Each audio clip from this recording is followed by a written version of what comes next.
have to change the subject. I think it's good respite for you too, because it will free you from.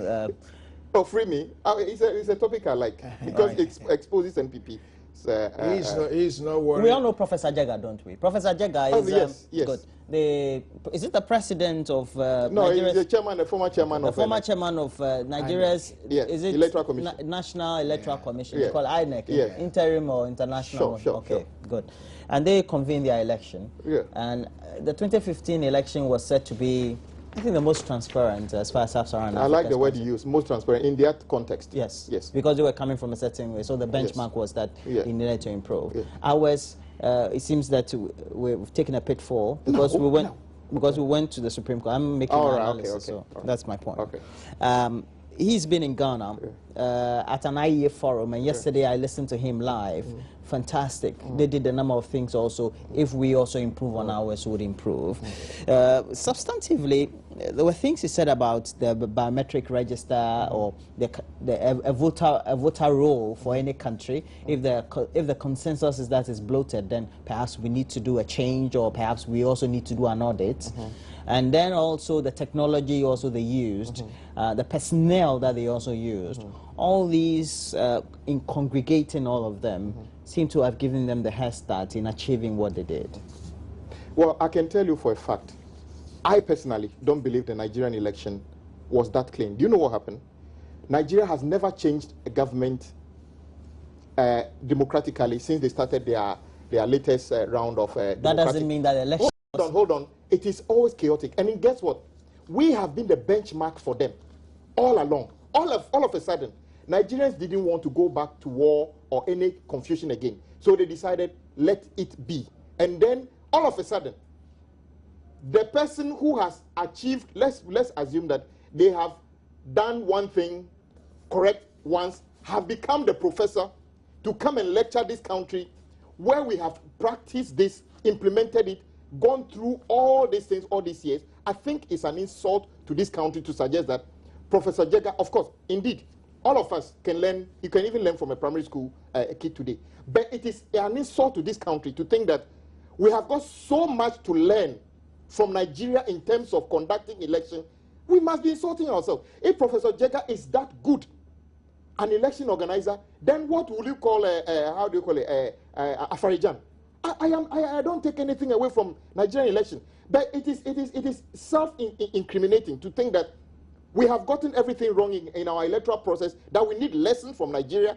For God's sake, he can come and do his lectures here and other thing. Why do you think the public opinion is that we need to learn a lot from them? Which public opinion? This is just listen to the side of the media you are listening to. Of course, IEA, I have not really hidden my fact that this and that. IEA is a halfway appendage of an MPP, and we've said it publicly before. That's not a fair comment. It is. And at the point, I'm saying that, well, there are so many think tanks. Dankwa Institute is a think tank, but it's a branch of NPP. It's as simple as that. IEA is an appendage to an extent of look, IEA the so-called researchers at IEA tell me that they will prefer to take lessons.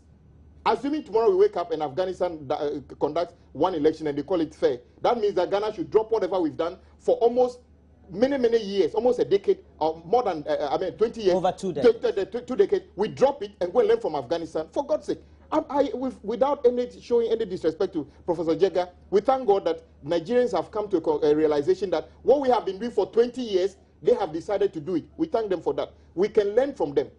We cannot drop our 20-year experience and take Professor Jega as the panacea. So you do agree we can learn from them? We can learn from them, but not to say that all that we have been doing was wrong and Professor Jega, biometric register.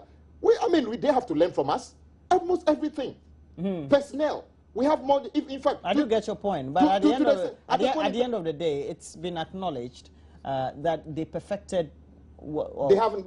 Look, doing something once doesn't make you. They perfected what we had.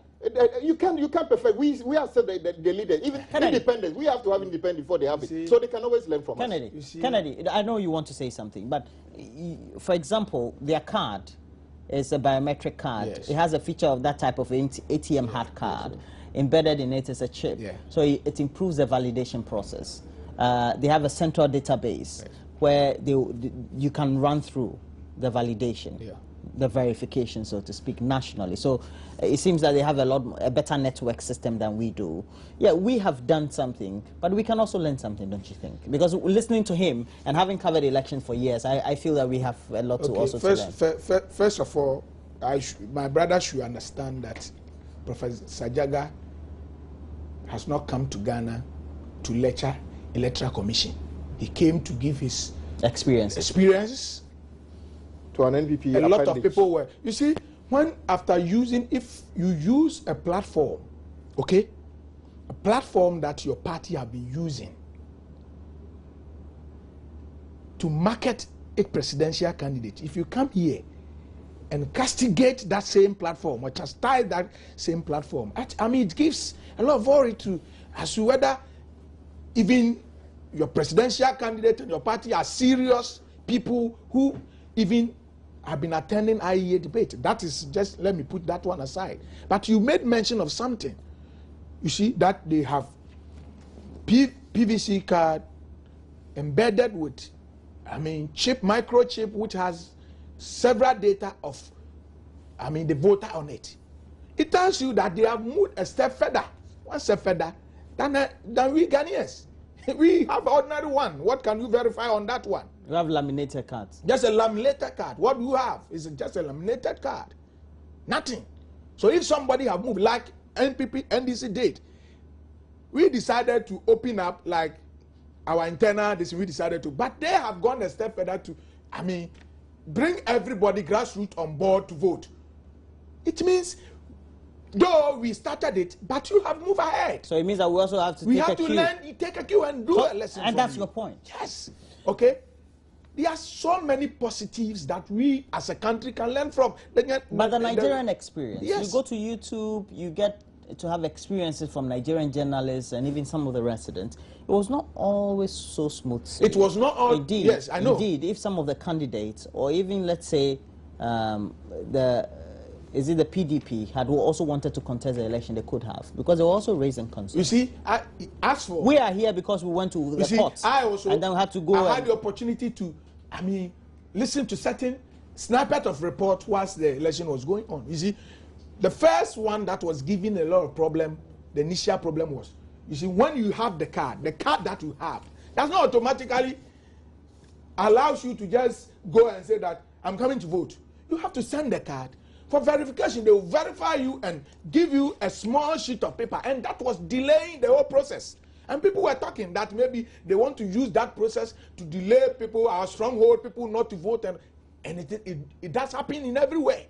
Okay, so if we decide to do it, we can even perfect it. That yes, we are going to give that card. We will verify people. But in the Nigerian experience, maybe 1 million people queue on a polling station for verify before they can vote, and it delayed. Let's reduce the number to maybe 500. Ken, the Nigerian experience yes. also, within the period, Professor Jega himself acknowledges that for even those who did not have their card fully verified at some point, they were allowed to vote. Well, you had details, but perhaps it was not in the that is why I'm telling you that when they realized that but for us we had problems with why the Electoral Commission will allow people who had the card or had their names in the register but didn't have the card at hand, or the card couldn't be verified, and as a result they were made to vote, and let's say the MPP and the other party had difficulties with it. Yes. So they were more compromising as far as the stakeholder compromise was concerned. I know, if I listen to Professor Jagger well, he said the people were having their biometric card.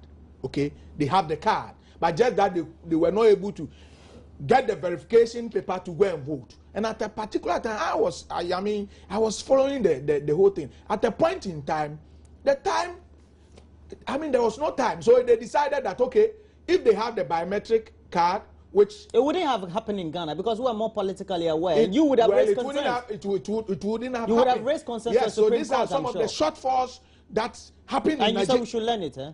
I'm saying that there are certain positive side in terms of the card and the verification. We can do it, okay? We can do it, and when we are doing it, we should know that yes, 1 million people cannot come and queue for you to verify them, but you can cut the number to maybe 500 people at a polling station, and within 3 hours, you have been able to verify everybody and go and vote. Do you agree that having gone through the current dispensation for the last 23 years, we're more politically mature and aware as a political electorate populace than the Nigerian population? Would you agree? Yes, I will. You see, I have to admit that yes, Ghana, 23 years in democracy, we have done well. A lot of people have come to learn from us in terms of our election, how we conducted. We moved away from the opaque ballot boxes to the transparent one. Yes, it's a credit to Ghana and to the Electoral Commission and whoever, was part in making sure these changes came into fruition. And I have to give commendation to my party, MPP, who have led in this struggle to make sure that a lot of reforms have gone on at the Electoral Commission. Okay, it doesn't preclude exonerate us from moving on a crooked path, doing certain things which, in my view or in the view of the majority of Ghanaians, it's bad or does not help the electoral system. There are certain things that we think does not. I heard Professor Jaga yesterday saying that yes, they realize that there are certain minors who used to register. There are foreigners who cross from borders to come. How are we going to deal with it? Yesterday, substantially, he talked about cleaning.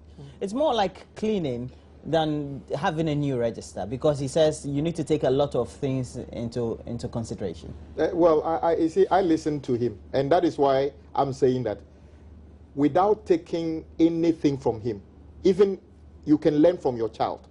There's no doubt about it. Nobody is an oasis of knowledge by himself. So I am happy that he came to lecture. But all I'm saying is that the reportage in sections of the media is such that the Nigerians are so good at it, we have to drop everything and go and learn from from him, from them. And I'm saying that 23 years of experience is enough for us to perfect the thing. So I will not take anything. I have got a plethora of things that happen in Nigerian election. If it happens here, there'll be real chaos.